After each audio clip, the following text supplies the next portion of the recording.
எல்லோருக்கும் வணக்கம். ஒரு 4-5 மாதங்களுக்கு முன்பு, சென்ற டிசம்பர் மாதத்துல 6 மாதத்திற்கு முன்பு தொண்டர்களால் தேர்ந்தெடுக்கப்படுகிறோம் என்று ஒரு நாடகத்தை இவர்கள் நடத்தினார்கள். அதற்கு காரணமே டெல்லி உயர் நீதிமன்றத்துல இன்றும் நிலுவையில் இருக்கிற என்னுடைய அந்த வழக்குல நான் தொண்டர்களால் மட்டும்தான் இந்த இயக்கத்தினுடைய தலைமை தேர்ந்தெடுக்கப்பட வேண்டும் என்கிற கருத்தை வலியுறுத்தி அந்த வழக்குக்கு பயந்து கொண்டு அப்படி ஒரு முடிவுக்கு இவர்கள் வந்தார்கள். அதை ஒரு நாடகமாக, ஏமாற்று வேலையாக, தொண்டர்களை ஏமாற்றுகிற விதமாக அந்த தேர்தலை நடத்தினாங்க. உடனடியாக சென்னை உயர்நீதிமன்றத்துல அதற்கும் வழக்கு தொடுத்து இது போலியான ஒரு நாடகம் என்பதையும் நம்ம தெளிவுபடுத்தியிருந்தோம். இப்ப அதே போல நாம் தொடர்ந்து தொண்டர்கள் மத்தியில ஒரு எழுச்சியை, அவர்களிடத்துல இருக்கிற விஷயங்களை, விவரங்களை அவர்களிடத்துல கொண்டு போய் சென்று அந்த விவரங்களை அவர்களுக்கு நம்ம புரிய வைத்திருக்கிறோம். இன்றைக்கு ஒவ்வொரு அதிமுக தொண்டனும் எதிர்பார்ப்பது இந்த இயக்கம் வலிமை பெற ஒற்றை தலைமை தேவை. ஆனா அந்த ஒற்றை தலைமை என்பது தொண்டர்களால தேர்ந்தெடுக்கப்பட வேண்டும் என்று நம்ம வலியுறுத்தி இருக்கிறோம். தொண்டர்களும் அதைத்தான் நினைக்கிறாங்க. ஆனா எடப்பாடி பழனிசாமி என்ன பண்றாரோ அந்த முதல் லைனுக்கு மட்டும் எடுத்துக்கிட்டாரு. ஒற்றை தலைமை தேவை, ஆமா அது நானே எடுத்துக்கிறேங்க. அவர் எதை சொன்னாலும் சரிங்க நானே எடுத்துக்கிறேன் அப்படிங்கிற அந்த அளவுல அவர் இன்றைக்கு காய்களை நகர்த்தி கொண்டிருக்கிறார். திரு ஓ பன்னீர்செல்வத்தை பொறுத்த வரைக்கும் இந்த இரட்டை தலைமை என்பதுல தொடர வேண்டும். ஏன்னா அவருக்கு ஒரு பெரிய அளவுல ஆதரவு இல்லை என்பதா, இல்ல என்ன நிலைப்பாடுன்னு தெரியல, அல்லது அவர் இன்னும் தயாராகணும்னு நினைக்கிறாரா? அவரை பொறுத்த வரைக்கும் இருக்கிற இரட்டை தலைமையை தொடரலாம் என்று நினைக்கிறாங்க. ரெண்டு பேருமே பார்த்தீங்கன்னா சுயநலத்தின் உச்சம். நம்மை பொறுத்தவரை புரட்சி தலைவர் எம்ஜிஆர் வழியில, அம்மா வழியில இந்த இயக்கம் வலிமையோடு செயல்பட வேண்டும் என்றால் 3-4 விஷயங்கள் முக்கியமானவை. ஒன்று, தொண்டர்களால் தேர்ந்தெடுக்கப்படுகிற ஒற்றை தலைமை. 2, ஒன்றுபட்ட அண்ணா திராவிட முன்னேற்ற கழகம். 3, பாரதிய ஜனதா கட்சி இல்லாத கூட்டணி. இத உயர்த்தி பிடிச்சோம்னா ஓபிஎஸ் ஓடி போயிடுவாரு, இபிஎஸ் ஓடி போயிடுவாரு, சசிகலாவும் அந்த பக்கமே வரமாட்டாங்க. ஏன்னா இவர்கள் எல்லோருமே பாரதிய ஜனதா கட்சியினுடைய அடிமைகள். இந்த இயக்கம் வலுப்பெற வேண்டும் என்றால், பாதுகாக்கப்பட வேண்டும் என்றால், எதிர்காலத்தில் வெற்றி பெறுகிற வலிமையான இயக்கமாக, அம்மா கனவு கண்டதை போல 100 ஆண்டுகளுக்கு ஆளுகிற இயக்கமாக புரட்சி தலைவர் எம்ஜிஆர் அவர்கள் 1000 ஆண்டுகளுக்கு அண்ணாவின் படம் தரித்த இந்த கொடி பறக்க வேண்டும் என்பதற்கு இணங்க வலிமையான இயக்கமாக இருக்க வேண்டும் என்றால் இந்த 3ம் வேணும். அப்ப யார் அதனுடைய தலைமைக்கு வரணும்னா, சாதிய அடையாளங்களுக்கு அப்பாற்பட்டவர்களாக. இன்றைக்கு என்ன நடக்குது? ஒரு 31 சமுதாயம் என்று சொல்லி ஓபிஎஸ் அவர் ஒரு கூட்டத்தை திரட்டிட்டு இருக்காரு. கவுண்டர் சமுதாயம் சொல்லி எடப்பாடி பழனிசாமி ஒரு கூட்டத்தை திரட்டிட்டு இருக்கிறாரு. அப்புறம் இவங்க 2 பேரும் பார்த்தீங்கன்னா அந்த அடிப்படை, 2 பேருடைய அடிப்படைக்கு அந்த சமுதாய பின்புலங்களே. நம்ம அந்தந்த சமுதாயத்துக்கு நாம் எதிரிகள் அல்ல, எல்லோரும் வேண்டும் என்றுதான் நம்ம நினைக்கிறோம். ஆனால் ஒரு கட்சி என்று வருகிற போது இந்த இயக்கத்தில் இருக்கிற அத்துணை தொண்டர்களும் கும்மிடிப்பூண்டியில் ஆரம்பிச்சு சென்னையில ஆர்கே நகர் பகுதியில இருந்து கன்னியாகுமரியில இருக்கிற நாகர்கோயில் தொகுதி வரை சாதிக்கும் மதத்திற்கும் அப்பாற்பட்டு அத்துணை அதிமுக தொண்டர்களும் ஒன்றிணைந்து ஒரு தலைமையை நாம உருவாக்க வேண்டும். ஆனா இன்றைக்கு அப்படி நடக்குதான்னு பார்த்தீங்கன்னா அது நடக்கல. அதிகபட்சமாக சாதிய அடையாளங்கள். அடுத்து எடப்பாடி பழனிசாமி பார்த்தீங்கன்னா இதை முன்கூட்டியே 1 மாதமாக திட்டமிட்டு பொதுக்குழு உறுப்பினர்கள் எல்லோருக்கும் கிட்டத்தட்ட ஆளுக்கு ஒரு 10 லட்சம் ரூபாய் வரைக்கும் போய் சேர்ந்திருக்கு. நகர செயலாளர், ஒன்றிய செயலாளர், எல்லா பொறுப்புகளுக்கு கிளீனா பணத்தை டிஸ்ட்ரிபியூட் பண்ணி முன்னேற்பாடுகளை செய்து வைத்திருக்கிறார். புரட்சி தலைவர் எம்ஜிஆர் அவர்கள் ஏன் இந்த தொண்டர்கள் மூலமாகத்தான் தலைமை தேர்ந்தெடுக்க வேண்டும் என்று சொன்னால், பணபலம் படைத்தவர்கள், ஆட்சி அதிகாரம் படைத்தவர்கள், மத்திய அரசாங்கத்துக்கு அடிபணியக்கூடிய அடிமைகள் இந்த இயக்கத்தை கைப்பற்றி விடக் கூடாது. சாதிய கும்பல்கள் இந்த இயக்கத்தை கைப்பற்றி விடக் கூடாது. என்பதற்காகத்தான் அவர் சென்னையில இருந்து ஆர்கே நகர், கும்மிடிப்பூண்டி அந்த 1ஆம் நம்பர் தொகுதியில் ஆரம்பிச்சு 234வது தொகுதி வரை தமிழகத்தின் கடைக்கோடியாக இருக்கிற நாகர்கோவில் தொகுதி வரை பார்த்தீங்கன்னா அத்தனை அதிமுக தொண்டர்களும் சாதிக்கும் மதத்திற்கும் அப்பாற்பட்டு ஏற்றுக்கொள்ளப்படுகிறவர்களாக, வாக்களிப்பவர்களாக இந்த இயக்கத்தினுடைய தலைமை தேர்ந்தெடுக்கப்பட வேண்டும் என்பதுதான் புரட்சி தலைவர் எம்ஜிஆர் அவர்களும் அம்மா அவர்களும் உருவாக்கி இருக்கிற விதிகள். அடுத்தது, லஞ்சத்துக்கும் ஊழலுக்கும் குடும்ப ஆட்சிக்கும் அப்பாற்பட்டவர்களாக இருக்கிறோம். அதிமுகவை புரட்சி தலைவர் எம்ஜிஆர் அவர்கள் துவக்கியது என்பது கலைஞர் கருணாநிதி அவர்களின் குடும்ப ஆட்சிக்கு எதிராக, கலைஞர் அவர்களின் லஞ்சத்துக்கும் ஊழலுக்கும் எதிராகத்தான் இந்த இயக்கத்தை துவக்கினார். இப்ப இதையெல்லாம் நாம் எம்ஜிஆர் வழியில் இந்த இயக்கம் வழிநடத்தப்பட வேண்டும் என்பதற்காக சென்னை உயர்நீதிமன்றத்தில் நம்ம ஒரு வழக்கு போட்டிருக்கிறோம். வருகிற செவ்வாய்க்கிழமை 21ஆம் தேதி அந்த வழக்கு விசாரணைக்கு வருகிறது. நிச்சயமாக அதாவது தொண்டர்களால் ஒரு தலைமை தேர்ந்தெடுக்கப்பட வேண்டும். பல பேர் கேட்பாங்க, நீங்க கூட தொலைக்காட்சிகளை பார்த்திருப்பீங்க, என்கிட்ட கேட்டிருப்பாங்க, இப்ப நம்ம எப்படி 1.5 கோடி தொண்டர்களை வச்சு தேர்தல் நடத்த முடியும் அப்படின்னு. நேற்று கூட என்கிட்ட ஒருவர் கேட்டார். நான் அவருக்கு சொன்னேன், உள்ளாட்சி தேர்தல் நடக்குதா இல்லையா?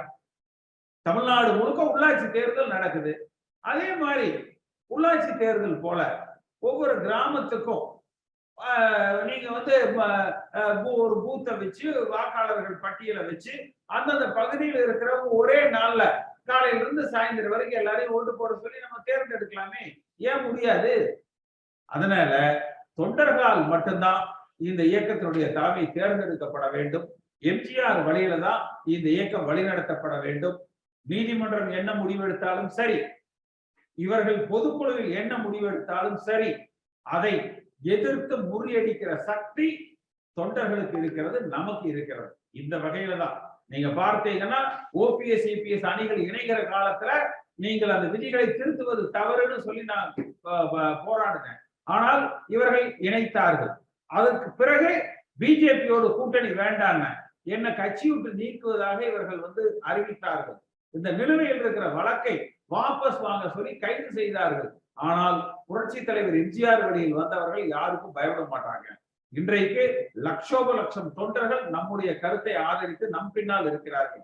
இன்னும் சொல்ல போனா இபிஎஸ்க்கு இருப்பது, இப்ப ஜானகி அம்மா இருந்த போது பார்த்தீங்கன்னா முழுக்க ஆரம் வீரப்பன் பக்கம் அந்த நிர்வாகிகள் தான் இருந்தாங்க, தொண்டர்கள் இல்ல. அதே மாதிரி பன்னீர்செல்வம் பொறுத்த வரைக்கும் பார்த்தீங்கன்னா ஒரு பெரிய அளவுல அவருக்கு ஆதரவு இல்லை என்பதாகத்தான் இருக்கு. அதனால தொண்டர்கள், ஏன்னா இந்த நடைபெறுகிற நிகழ்வுகளை ஊடகங்கள் பெரிதாக்குறாங்க, ஊடகங்கள் பேசும் பொருளாக்குறாங்க, ஊடகங்கள் முக்கியத்துவம் கொடுக்கிறாங்க. எந்த அதிமுக தொண்டர்களாவது இதை கண்டுக்கிறாங்களா என்ன? இவர்கள் நடத்துகிற நாடகத்தை இந்த 2 நாட்களாக பார்த்தீங்கன்னா நூற்றுக்கணக்கான தொலைபேசி அழைப்புகள், செய்திகள், எல்லோரும் என்னிடத்துல சொல்வது ஆனா ஒற்றை தலைமை தேவை, ஆனால் தொண்டர்கள் தான் அந்த தலைமையை தேர்ந்தெடுக்க வேண்டும், நீங்கள் முன்னெடுங்கள், நாங்கள் உங்கள் பின்னால் அணிவகுக்கிறோம் என்கிற கருத்து மிக அதிகமாக கொண்டிருக்கு. அந்த வழியில நம்ம பயணிப்போம். அதாவது அம்மாவுக்கு செய்கிற துரோகம் அவர்களுக்கு நாம் மரியாதை செய்ய வேண்டும்னா அவர்கள் வகுத்த கொள்கையின்படி நடக்கணும்.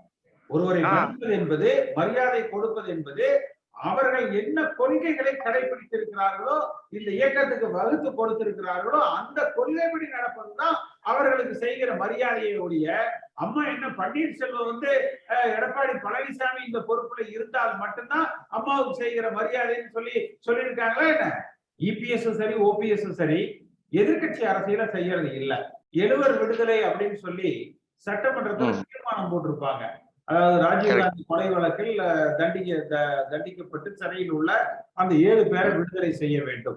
தமிழ்நாடு சட்டமன்றத்துல தீர்மானம் போட்டிருக்காங்க. ஆனா கடந்த சில நாட்களுக்கு முன்பு சென்னை உயர்நீதிமன்றத்தில் அந்த வழக்கு வந்த பொழுது, நளினியை விடுவிக்கலாங்கிற வழக்கு வந்த பொழுது திமுக வழக்கறிஞர் விடுவிக்க தேவையில்லைங்கிறார். அப்ப சட்டமன்றத்துல தீர்மானம் ஒரு மாதிரி இருக்கு, இவர்கள் தேர்தல் பிரச்சாரத்துல தேர்தல் வாக்குறுதியில் அதை சொல்லியிருக்காங்க. ஆனா நீதிமன்றத்தில் வரும்பொழுது நேரடியா ஒரு எதிர் நிலைப்பாட்டை அவங்க எடுக்கிறாங்க. அதே போல எல்லாரும் பத்திரிகையில பார்த்திருப்பீங்க, நுபுர் சர்மான்னு சொல்லிட்டு ஒரு அம்மா நபிகள் நாயகத்தை பத்தி பேசுனது ஒரு பெரிய அளவுல சர்ச்சை ஆயிருக்குது. அதிமுக இருந்து அதுக்கு யாராவது பதில் சொன்னாங்களா என்ன? இப்படி ஒரு விஷயம் அவங்களுக்கு இந்திய அளவுல நடந்துகிட்டு இருக்கிறதே வந்து தெரியல. அதே போல பாத்தீங்கன்னா இந்த அக்னிபாத் அப்படின்னு சொல்லிட்டு அது ஒரு பிரச்சனை வந்து இந்திய அளவுல பெருசா இருக்கு. ஆனா அதை பத்தியும் இவங்க வந்து பேசுறதே இல்லை. இவங்க யாருக்கு என்ன பதவி, கலெக்ஷன் எவ்வளவு அதிகபட்சமா பண்ண முடியும், அதை எப்படி இவங்க இவங்களுக்குள்ள பகிர்ந்துக்கிறது, அந்த பகிர்ந்துக்கிறதுல சண்டை வந்தா இந்த மாதிரியான ஒற்றை தலைமை இந்த மாதிரி எல்லாம் கோஷங்களை உருவாக்க வேண்டியது. அப்ப இந்த இயக்கம் என்பது ஒரு வளர்ச்சி என்பது தொண்டர்களுக்கு ஆனதாகவோ அல்லது மக்களிடத்துல மனங்களை வென்று மீண்டும் ஆளுகிற கட்சியாக அதிமுகவை உருவாக்குவதோ, திமுக எதிர்ப்புங்கிறதே இன்னைக்கு இல்ல. அதிமுகவுடைய ஒரு அடி நாதம் பார்த்தீங்கன்னா அந்த திமுகவுடைய எதிர்ப்பு கொள்கைகள் தான். ஆனா இன்னைக்கு எந்த அமைச்சர்களாவது திமுக எதிர்த்து கடுமையா பேசுறாங்களான்னு பாருங்க, இல்ல. ஏன்னா இவங்க மேல இருக்கிற அந்த ஊழல் வழக்குகள், மறைமுகமா இவங்க வந்து திமுகவோட ஒரு ஒப்பந்தம், நீங்க எவ்வளவு வேணாலும் வாங்கிக்கங்க, நாங்க ஒண்ணும் கண்டுக்கல, பழசு நாங்க வாங்கினதை நீங்க எதுவும் கண்டுக்காதீங்க. இது அதே மாதிரி பாரதிய ஜனதா கட்சி கூட பார்த்தீங்கன்னா இன்னொரு ஒப்பந்தம், நீங்களும் நாங்க செய்த தவறுகளை எல்லாம் எதையும் நீங்க வந்து கண்டுக்காதீங்க, நீங்க அண்ணாமலையை வச்சு பிஜேபி எவ்வளவு வளர்த்தணுமோ வளர்த்துக்கங்க. அண்ணாமலை பகிரங்கமா சொல்றாரு, இபிஎஸ் ஓபிஎஸ் 2 பேருமே சொல்லிட்டாங்க, பிஜேபி வளர்த்துறதுக்கு தானே அண்ணாமலை தலைவரா வந்திருக்கிறாரு, அவர் அதைத்தானே செய்வாரு, அதையே நம்ம தப்புன்னு சொல்லணும். நீங்க அண்ணாமலை செய்யறது தப்புன்னு உங்களை சொல்ல அதிமுகவை வளர்த்துக்கிற செயல்ல நீங்க ஈடுபடுங்க, பாரதிய ஜனதா கட்சியை எதிர்த்து தேவைப்படுகிற இடங்கள்ல செயல்படுங்க அப்படிங்கிறத ஒவ்வொரு அதிமுக தொடர்ந்து சொல்றோம். இது இவர்களுக்கு தெரியல. மாறாக தங்கள் சுயநலத்துக்காக மட்டுமே இந்த இயக்கத்தை இவர்கள் சிதைத்துக் கொண்டிருக்கிறார்கள். அப்ப தொண்டர்கள் மூலமாக ஒரு தலைமை தேவை என்கிற கருத்தை நம்ம அதிகமா வலியுறுத்தி பயணிப்போம். எல்லாரும் அதிமுக தொண்டர்கள் நடக்கிற ஒரு விஷயத்துல என் கருத்து இது, என் கட்சி இது, என் கட்சி இப்படித்தான் நடக்கணும், அதாவது அடுத்த தலைவர் யார் என்பதை தேர்ந்தெடுக்கிற உரிமை எனக்கு தான் இருக்கு என்று ஒவ்வொரு அதிமுக தொண்டனும் குரல் கொடுக்கணும். மாவட்ட செயலாளர்னா 1 கோடி, ஒன்றிய செயலாளர்னா 25 லட்சம், நகர செயலாளர்னா 10 லட்சம், எல்லாம் வேலை கூட்டு கொள்ளையடிச்சு எல்லாம் பங்கிக்கிறதுக்கு புரட்சி தலைவர் எம்ஜிஆர் இந்த இயக்கத்தை ஆரம்பித்தார். 1.5 கோடி தொண்டர்கள் இந்த இயக்கத்தை உயிர் மூச்சா கொண்டு செயல்பட்டு இருக்கிறாங்க.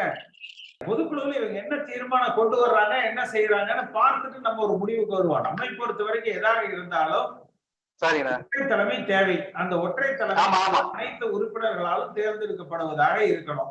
பல பேர் உறுப்பினர் அட்டையே கொடுக்கல, மாவட்ட செயலாளர் வேண்டாதவங்களை நீக்கிடுவாங்க, நகர செயலாளருக்கு வேண்டாதவங்களை நீக்கிடுவாங்க, எல்லாரும் இவங்க மட்டும் இவங்களுக்கு ஜாலரா அடிக்கிறவங்களை மட்டும் சுத்தி வச்சுப்பாங்க.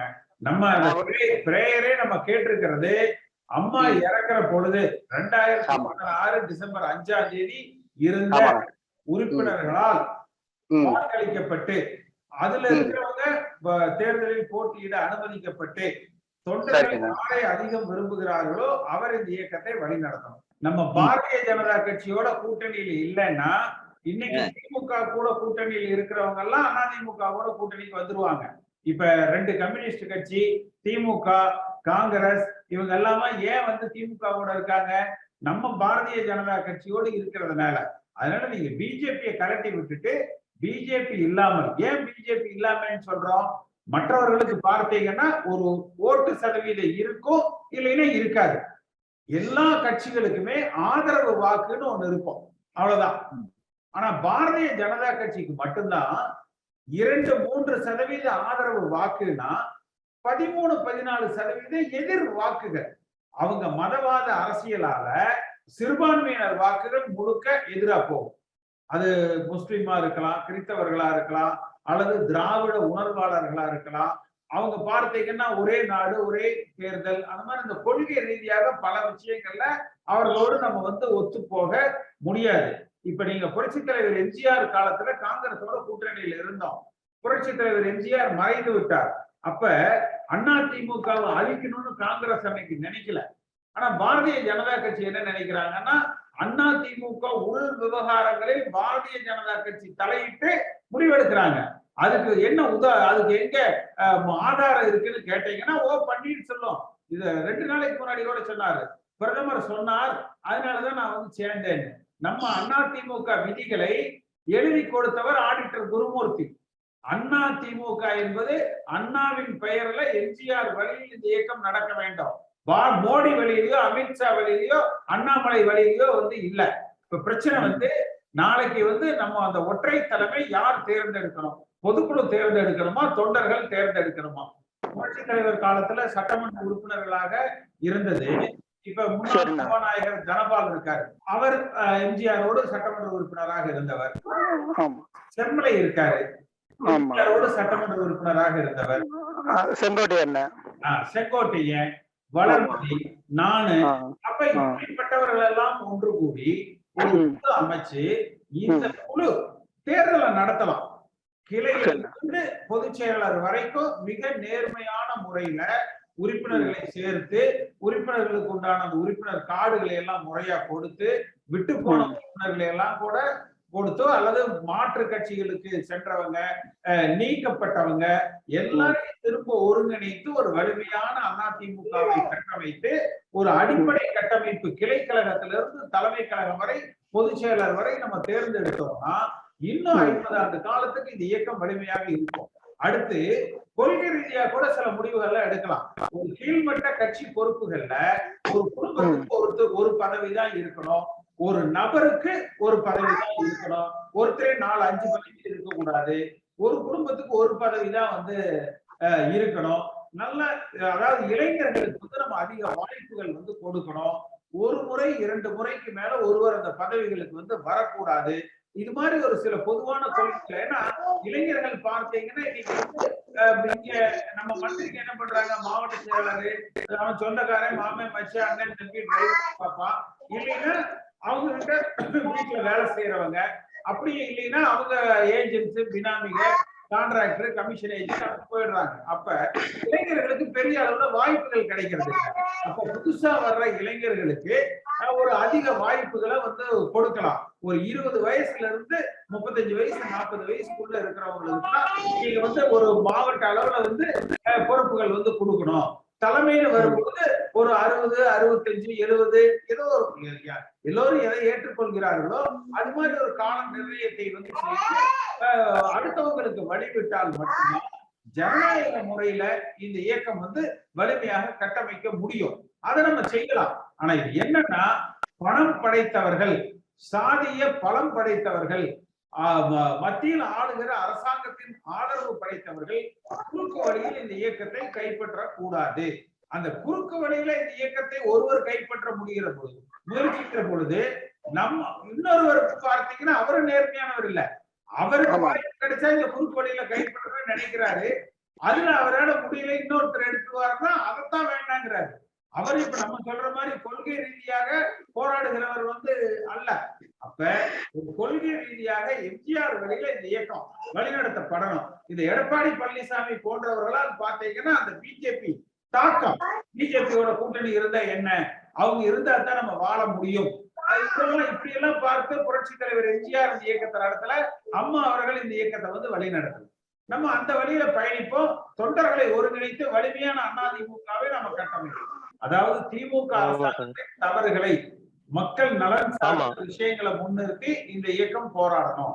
அதே போல மத்திய அரசாங்கத்தினுடைய தவறுகளை சுட்டிக்காட்டி மக்கள் தமிழ்நாட்டினுடைய நலன்களை பாதுகாக்கிற விஷயங்கள்ல அதிமுக போராடணும். அதுலதான் கவனம் செலுத்தணும். இவங்க 2 பேரும் செய்ய மாட்டாங்க. திமுக தவறுகளை சுட்டி காட்ட மாட்டாங்க, பிஜேபி தவறுகளை சுட்டி காட்ட மாட்டாங்க. இவங்க சம்பாதிச்சதை பாதுகாத்துக் கொள்வதில் மட்டும்தான் இவங்க குறியா இருக்காங்க. தினகரன்கிறவர் அமமுக கட்சி, 2வது சசிகலாங்கிறவங்க ஒரு தண்டனை பெற்ற குற்றவாளி, அதிமுக கட்சிக்கு தலைவராக வர முடியாது. என்கிட்ட பன்னீர்செல்வம் போன் பண்ணி பேசினாரு. எடப்பாடி தரப்புல இருந்து முந்தா நாள் பேசினாங்க. நம்மளை பொறுத்த வரைக்கும் நம்ம கொள்கையில தெளிவா இருக்கிறோம். ஒற்றை தலைமை தேவை. அந்த தலைமை அடிப்படை தொண்டர்களால் மட்டும்தான் தேர்ந்தெடுக்கப்படணும். நிச்சயமா நம்ம இதுக்கு முன்னாடி சொன்ன மாதிரி ஒற்றை தலைமை தேவை. ஆனால் அந்த ஒற்றை தலைமை தொண்டர்களால் தேர்ந்தெடுக்கப்படுகிற தலைமையாக இருக்கணும். பாரதிய ஜனதா கட்சியை எதிர்த்து நிற்கிற தலைமையாக இருக்கணும். திராவிட முன்னேற்ற கழகத்தையும் களத்தில் எதிர்த்து வெற்றி பெறுகிற ஒரு தலைமையாக இருக்கணும். லஞ்சத்துக்கும் ஊழலுக்கும் அப்பாற்பட்ட தலைமையாக இருக்கணும். லஞ்ச ஊழல் குற்றச்சாட்டுகள் அற்றவர்களாக இருக்கணும். சாதி சாயம் இருக்கக்கூடாது. சாதிய அரசியலை செய்யக்கூடாது. ஒரு எம்ஜிஆர் வழியில இந்த இயக்கம் பயணிப்பதாக, தொண்டர்களின் நம்பிக்கையை பெற்றதாக இந்த இயக்கம் இருக்கணும். அதை நோக்கி நம்ம பயணிப்போம். என்னுடைய மனப்பூர்வமான நன்றிகள். இந்த காணொலியை காணும் தமிழ் உள்ளங்களுக்கு ஒரு அன்பான வேண்டுகோள். சேனலை சப்ஸ்கிரைப் பண்ணிட்டீங்களா? பண்ணலனா மறக்காம சப்ஸ்கிரைப் பண்ணுங்க. சப்ஸ்கிரைப் பட்டனையும் பெல் ஐக்கனையும் உடனடியாக கிளிக் பண்ணுங்க. உங்கள் அன்பும் ஆதரவும் என்றைக்கும் எங்களுக்கு தேவை. நன்றி.